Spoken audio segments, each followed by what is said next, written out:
Akhirnya setelah Inggris menginvasi India selama 200 tahun lebih, sekarang Perdana Menteri Inggris adalah keturunan India. Yang mana istri Rishi Sunak lebih kaya dari Ratu Elizabeth II. Istri Rishi Sunak, Ashata Murthy, adalah putri dari Narayana Murthy, Bill Gates-nya India yang kekayaannya diperkirakan antara 60-80 billion dolar. Kita detailkan siapa Rishi Sunak. Lahir di Southampton, Inggris di tahun 1980, bachelornya dari Oxford University, masternya dari Stanford. Menjadi Perdana Menteri Hindu pertama Inggris, orang Asia pertama menjadi Perdana Menteri Inggris, di mana mungkin kehadirannya menjadi Perdana Menteri Inggris ini menjadi karma balasan buat Inggris. Siapa tahu. Secara kekayaan pribadi, Rishi Sunak memiliki nilai kekayaan 12 triliun rupiah yang dipastikan lebih kaya dari Raja Inggris Charles secara pribadi. Mengapa ada kata akhirnya di awal narasi Bosman ini? Video narasi kali ini bukan hanya memirror kejadian Inggris, namun ingin membangkitkan semangat juang dan wawasan Nusantara agar generasi Zoomer, yaitu para milenial dan zilenial, untuk berani mengungkap kebenaran sejarah dan berani menantang segala tindakan penjajahan di muka bumi ini agar Indonesia menjadi negara berdaulat dan menjadi negara independen secara utuh, juga menjadikan Indonesia negara superpower di tahun 2045. Kita ke sejarah Inggris dan India dulu.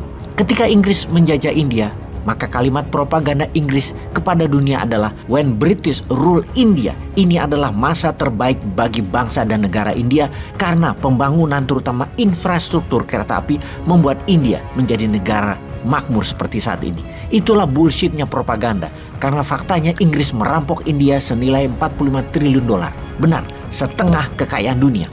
Keserakan Inggris dengan revolusi industrinya adalah pembalikan fakta bahwa kemajuan revolusi industri Inggris adalah menggunakan uang hasil merampok India. Dalam catatan sejarah yang dibuat oleh sejarawan India dikatakan di antara tahun 1765 hingga 1938 Inggris telah merampok India senilai 45 triliun dolar atau setara 2000 kali APBN Indonesia atau 40 kali GDP Indonesia saat ini. Di abad ke-17 dan 18, India adalah salah satu negara terkaya di dunia. Dikatakan kaya itu bukan kekayaan alamnya seperti Indonesia dulu dan hingga saat ini.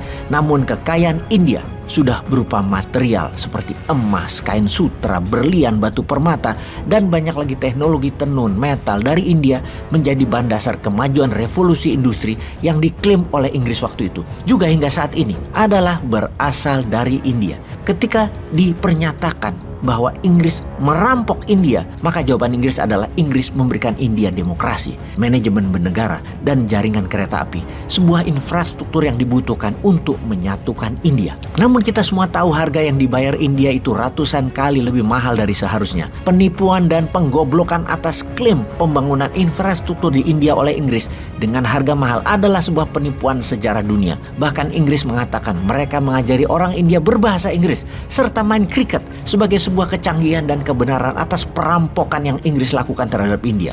Ada sebuah survei menarik di mana hasil akhirnya 2/3 penduduk Inggris yang dilakukan survei di tahun 2014 tersebut terhadap sejarah Inggris di India menyatakan bahwa Inggris telah memakmurkan India dan India seharusnya berterima kasih kepada Inggris. Sebuah pembalikan sejarah yang sangat cantik di Inggris.